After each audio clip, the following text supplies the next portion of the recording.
Well, with 5 videos on the subject and 10 videos where I talk about them at all, it's no secret I love fighting games. And when I think about this genre, it feels like fighting games are one of the most niche genres of video games out there. Sure, your average person knows Street Fighter and Smash, Mortal Kombat, and Tekken and Guilty Gear if you're really lucky.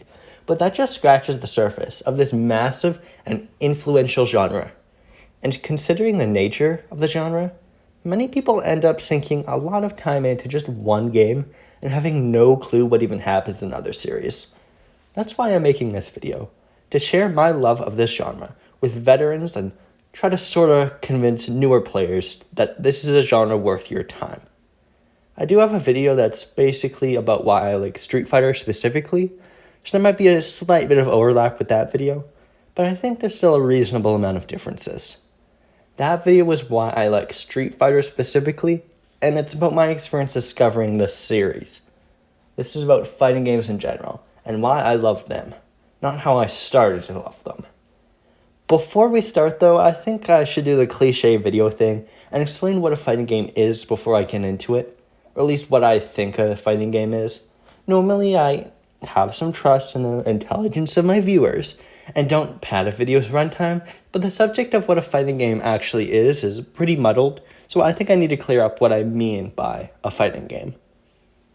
What a fighting game actually is hard to define, because every definition will inevitably have something people don't consider a fighting game be able to fit into it. We all know a beat 'em up like Final Fight or Streets of Rage isn't a fighting game, but Street Fighter is a fighting game. So then if we make our definition,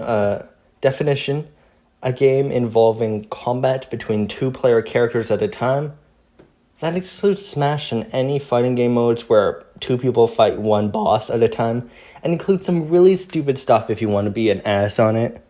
Does a 1v1 Doom Deathmatch count as a fighting game now?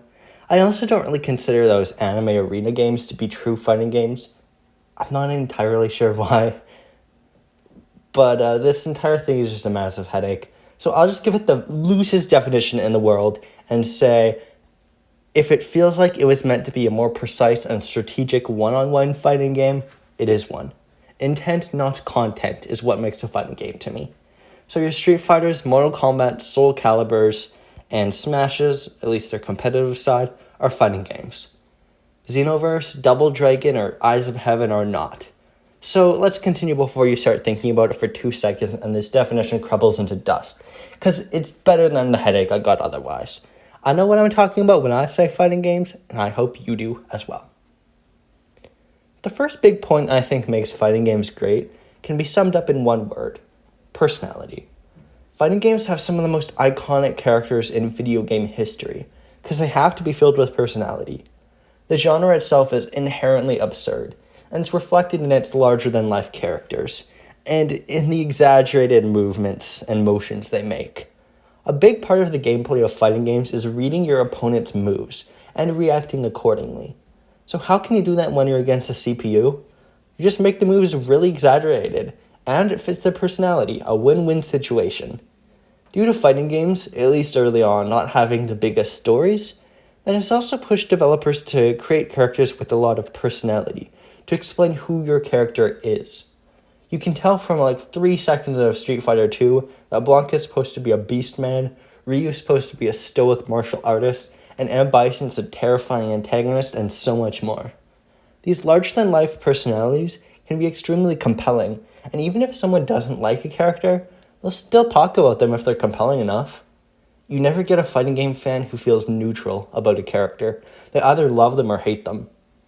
That's why it's kind of a meme that Melty Bullet has boring character designs. They're not really boring, but I mean, just look at what they're compared to, right? In modern times, fighting games can of course have super huge and expansive worlds with tons of lore in them, but it's always been character driven and related quite heavily to their personalities. This can result in narratives that might feel a little lacking, but very, very feels like characters lacking in some of the best characters in the medium. It's hard to not love someone in a fighting game, and when I go through an arcade mode run a few times, I'll basically have the names of every character in the game memorized. I can tell you for certain that I would not remember that many characters in something else. Personality isn't not just characters, because with a more focused design team, fighting games are able to inject personality into basically everything else. Stages, HUD, announcers, extra game modes, all made lovingly to give each game its own feel beyond just what it feels like. And people go crazy for these kinds of things. There are people who spend hours talking about super specific things like Smash series logos, music, art style, or fighting game nationalities. And you need only go to those videos to see just how much personality these elements have in them. I would not make one of those nationality videos over an hour of content for like Overwatch or Rainbow Six Siege. And what other genres would have their main villains enjoy making buckwheat noodles in a Rube Goldberg machine? And Bonsai. Characters directly affect the gameplay in their own unique fashion as well. If a character dies, gets a new power, or changes in any way, you can feel it in their gameplay. This strengthens interest in the story, and makes for a really interesting crossplay between story and gameplay you can't really get in many other genres. In terms of actual gameplay, fighting games are interesting because they often appear to have less to offer at first, just being simple rounds of matches between characters. But once you look within that, you find something more. Gameplay built on adrenaline, precision, and strategy. As you fight an opponent, you find adrenaline in the speed of gameplay, and the fact that basically any moment, an attack could be launched at you. This puts you in a state of vigilance throughout a fight.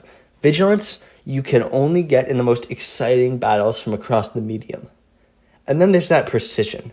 You have to be extremely precise by learning little bits about each of the opponent's moves, possibly learning from experience of being hit by them and adapting to them. Blocking when possible and finding new moves to counter them. And finding the input commands, a task that seems daunting at first, but is actually quite manageable to me, especially because you're given what the commands are. It takes some time to get used to, and you have to be using the right controller. Using Joy-Cons, for example, to play fighting games, not that fun. Seeing little openings and attacks and countering them is a mind game greater than anything I've encountered in games you traditionally associate with a mind game. Not to diss this, as it's one of my favorite franchises, but look at the Ace Attorney franchise as an example. It can't match mind games in a fighting game. The stakes and punishments aren't immediately as feelable. A judge scolding you will never have the same impact as you're on the ground, it can very easily be hit again if you don't figure this out. And figuring out a strategy that can counter and finally beat a tough boss, I can't think of many things more exhilarating. You might hear that and think fighting games sound like a very complicated and daunting task to get into. Not true at all, because look at it. It's two guys in a 2D, or 3D, but still really simple area, just fighting each other. If you're introducing someone to Tekken, for example, you can just say, okay, back to block, each button controls a limb, and boom, they're good to go. It's simple to understand and provides so much more when you try it. When you then start to play a fighting game a little bit more, moving through arcade modes, story modes online, or just playing with friends, that's when something happens. Something that will happen whether you like it or not, no matter how casual or competitive your mindset is when you get into these games. You start a journey of self-improvement. Well, in your video game skills. Lately, it's been the Ken who doesn't come from a fighting game inspiring people to be a better person. You might be thinking that, oh, well, I'm just a casual fan of the genre. This doesn't apply to me. Not true.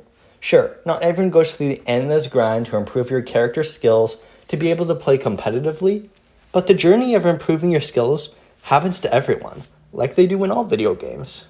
In, say, a Mario game, your platforming skills will get better as your jumps become more precise, and you get a better feel for the physics of the game. In fighting games, your improvement happens as you try again and again, and learn the intricacies of each character and the nuances of gameplay. Details like which moves work best, or how to counter an enemy, are taught through experience, and even just a few arcade mode playthroughs teach you everything you need to know to at least consistently beat inexperienced players. It feels like the way martial artists improve themselves in real life. Through experience, some trial and error, and getting hurt a bit, you'll become more than just a button-mashing novice in no time. And sure, you might think you still suck after a while, but remember how far you've come. And just because you can't beat 8 matches, which were specifically designed to drain people of their money, does not mean you suck. Fighting games also encourage people to get better through their own volition. Even if you might be able to beat an arcade run somewhat consistently, you might just see some cool shit. A huge combo or big attack, and then you want to do that. So you figure it out, push yourself to become a little bit better, and then you do it again. Being good at a fighting game is knowing the mechanics. Being great at a fighting games is knowing lots of cool shit. Seriously. It's no secret that the fighting game community is huge. Thousands of people from across the world turned a genre about martial arts tournaments into actual tournaments and created a massive community around these games to the point that developers have even acknowledged them, EVO being one of the primary places fighting game announcements happen nowadays. Actually, EVO is going on as I'm recording right now, which is really bad timing, because it means it'll be over by the time this video comes out.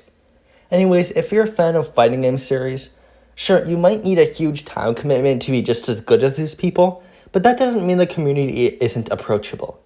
Maybe I'm just speaking for myself here, but I live in a medium-sized city, and although mine didn't have one, I heard plenty of schools with Super Smash Bros. Clubs and locals held at universities or other events, making this hobby as approachable as ever. Even if there's nothing in person, there's an infinite amount of communities dedicated to fighting games, and you don't even need to be a competitive player to have some fun with some people. Did you know that Pakistan is one of the countries with the best performing Tekken players, even though PS4s aren't even shipped to Pakistan? That's how powerful these games are, that people will go over so many hurdles to not even just play, but get better at these games. Even if you can't find a community willing to play fighting games with, which is a lie, obviously there are some, you're just making up excuses not to go out. You can always make some, because fighting games are easily one of the most approachable genres on the planet. Like I said before, 2 people on a flat plane beat each other up. Anyone can get that. Most fighting games even have a handicap feature, where in a local match, one character will start with less health. So that way, basically anyone can be on an even playing field. That is unironically one of the best features to ever be implemented in any video game ever, because it means you don't need to go easy on someone to play with them. Have you ever, as a kid, been in a physical fight with a friend and whenever stupid conflict happened, you both kind of respect each other a little bit more after seeing each other do that? Fighting games give that connection without the need to fight your friends.